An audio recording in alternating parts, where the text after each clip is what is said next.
Hello दोस्तों, कैसे हो। इस वीडियो में मैं बात करने वाला हूँ ब्लोटिंग और कॉन्स्टिपेशन के कनेक्शन के बारे में। दोनों में क्या सिमिलरिटी है और दोनों में क्या क्या डिफरेंस है। इस वीडियो के अंत तक आप जान पाओगे कि आपको ब्लोटिंग है या कॉन्स्टिपेशन है। तो सबसे पहले शुरुआत करते हैं ब्लोटिंग के बारे में। ब्लोटिंग क्या होती है? जब आप खाना खाते हो और उस खाने का कुछ हिस्सा बिना डाइजेस्ट हुए ही बड़ी इंटेस्टाइन में पहुंच जाता है। अब क्योंकि वह खाना जो डाइजेस्ट नहीं हुआ है ना, वह हैवी होता है और उसकी हैवीनेस के कारण वह खाना जाके बड़ी आंत में रुक जाता है। और उसके बाद जब हम ऊपर से दूसरा खाना खाते हैं, जब कोई और खाना खाते हैं, वह खाना अगले खाने को पुश करता है, यानी धक्का देता है, जिस वजह से हमारे पेट में फुलाव महसूस होता है और इसी सिचुएशन को ब्लोटिंग कहते हैं। जैसे ही आप कोई खाना खाते हो, अगर वह पूरी तरह से डाइजेस्ट हो जाता है, वह लार्ज इंटेस्टाइन में जाकर हल्का हो जाता है, वह उतना भारी नहीं होता है, इसलिए आपको ब्लोटिंग नहीं होती। लेकिन जब वह खाना डाइजेस्ट ही नहीं होता है, तब वह बड़ी आंत में पहुंचता है, वह भारी होता है और ब्लोटिंग करता है। उसमें से गैस कंटिन्यू प्रोड्यूस होती रहती है, क्योंकि अभी भी पेट उसको डाइजेस्ट करने की कोशिश करता रहता है और यही वजह है कि हमारा पेट फूल जाता है। तो अभी तक सिर्फ इतना हुआ है कि जो हमने खाना खाया है और उसमें से जो खाना डाइजेस्ट नहीं हुआ है, वही खाना बिना डाइजेस्ट हुए हमारी बड़ी आंत में पहुंच गया है। लेकिन जब यह सिचुएशन बार बार होती रहती है और कई सालों तक होती रहती है, तब यही खाना बड़ी इंटेस्टाइन में चिपक जाता है और बड़ी इंटेस्टाइन में खाना चिपकने के बाद ये कॉन्स्टिपेशन का रूप ले लेता है।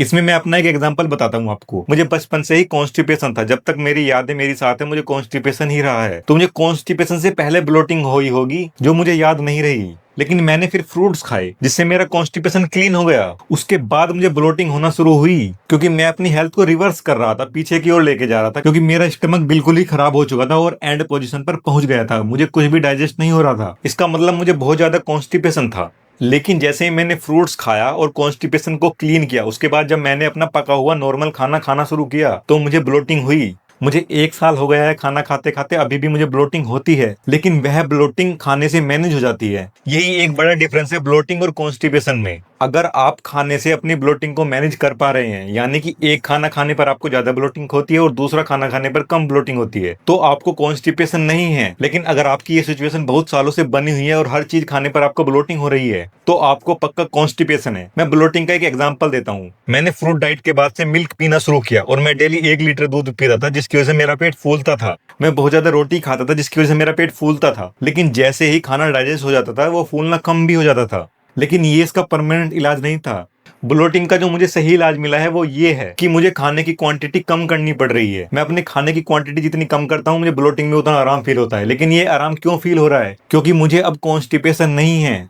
ये मैं एक बार फिर से रिपीट कर देता हूँ कि अगर आपको कॉन्स्टिपेशन है ना, तो आपको कोई भी खाना आराम नहीं देगा, आपको हर खाने से ब्लोटिंग होगी। तो आपको अपनी इस सिचुएशन का डिफरेंस देखना होगा कि आपको ब्लोटिंग है या कॉन्स्टिपेशन है, और दोनों का पता लगाना बहुत आसान है। ब्लोटिंग शुरुआत में होती है और कभी कभी होती है, लेकिन आपको परमानेंट ब्लोटिंग हो रही है, परमानेंट आपको स्टूल पास नहीं हो रहा, तो आपको कॉन्स्टिपेशन है। और मैं एक बात और फिर से बोल रहा हूँ कि अगर आपको कॉन्स्टिपेशन है, तो आपको फ्रूट्स खाने पड़ सकते हैं, आपको एनिमा करना पड़ सकता है, आपको अपनी डाइट में ऐसी चीजें ऐड करनी होगी जो लिक्विड वाली होगी, जिनमें पानी की क्वांटिटी ज्यादा होगी, क्योंकि वही आपकी लार्ज इंटेस्टाइन को क्लीन कर सकता है। और लार्ज इंटेस्टाइन क्लीन होने के बाद ही आपको कॉन्स्टिपेशन से मुक्ति मिल सकती है। ब्लोटिंग का एक मैं अपना बहुत ही सही एग्जांपल देता हूँ, कैसे मैंने उसको मैनेज किया। देखिए, पहले मैं 1 लीटर दूध पीता था, जो मेरे खाने की क्वांटिटी ना वो इतनी ज्यादा थी। लेकिन उसके बाद मैंने प्रोटीन ऑर्डर कर लिया और प्रोटीन मंगा लिया, तो अब मैं कम दूध पीता हूँ और प्रोटीन उसमें ऐड कर लेता हूँ। मेरे खाने की क्वांटिटी तो कम हो गई, लेकिन न्यूट्रिशन इंक्रीज हो गया, जिससे मुझे फायदा ही मिला। तो ब्लोटिंग को मैनेज करना तो बहुत आसान है। अगर आप ऐसा खाना खाते हो जो आप डाइजेस्ट कर पाते हो, तो आपकी ब्लोटिंग मैनेज हो जाएगी। और ब्लोटिंग होने का सबसे बड़ा कारण है क्या? ब्लोटिंग होने का सबसे बड़ा कारण ये है कि आप ऐसा खाना खा रहे हो जिसको आप डाइजेस्ट नहीं कर पा रहे, और वही अनडाइजेस्ट फूड आपकी लार्ज इंटेस्टाइन में जाकर रुक जा रहा है। इसी को ब्लोटिंग बोलते हैं।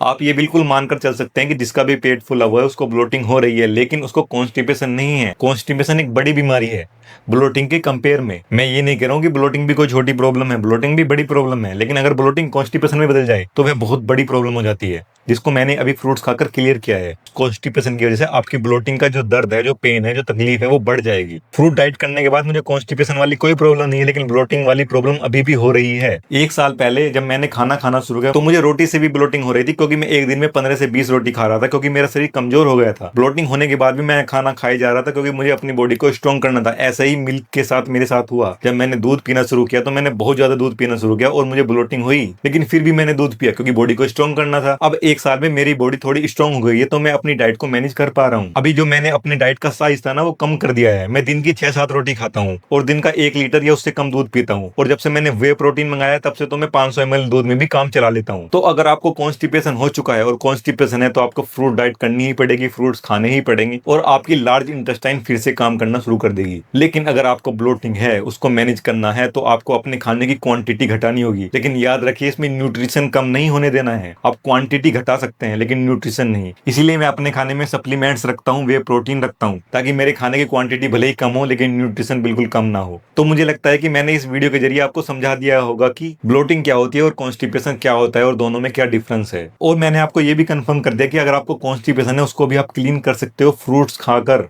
और ब्लोटिंग को तो मैनेज कर ही सकते हो, ब्लोटिंग के लिए तो बहुत सारी डाइट है। तो इस वीडियो के लिए इतना ही, मिलते हैं अगली वीडियो में और भी हेल्दी इन्फॉर्मेशन के साथ। अभी के लिए मैं चलता हूँ, बाय बाय।